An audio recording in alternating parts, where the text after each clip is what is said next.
To dobro.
Gospodine načelniče općine Lastovo, četa pokladarska je postrojena i pripravna.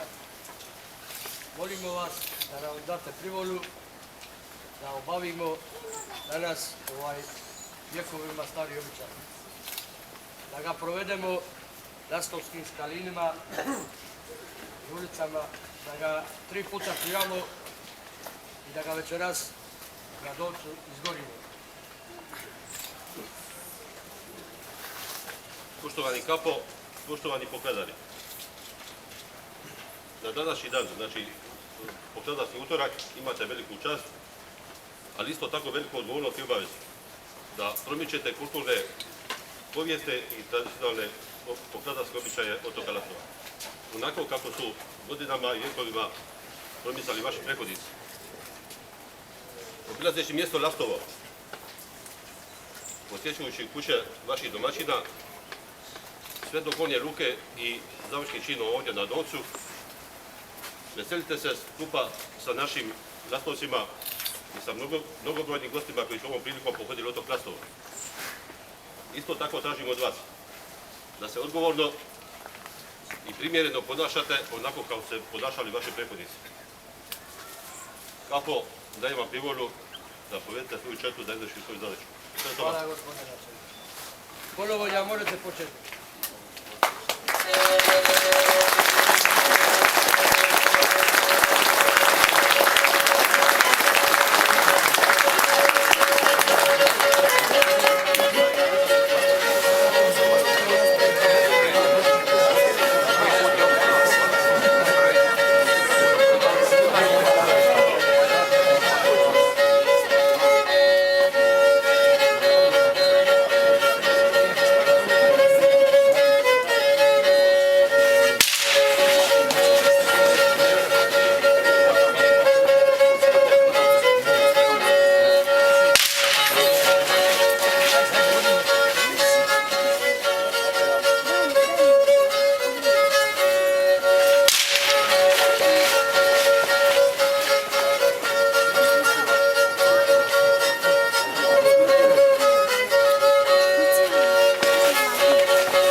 Prvo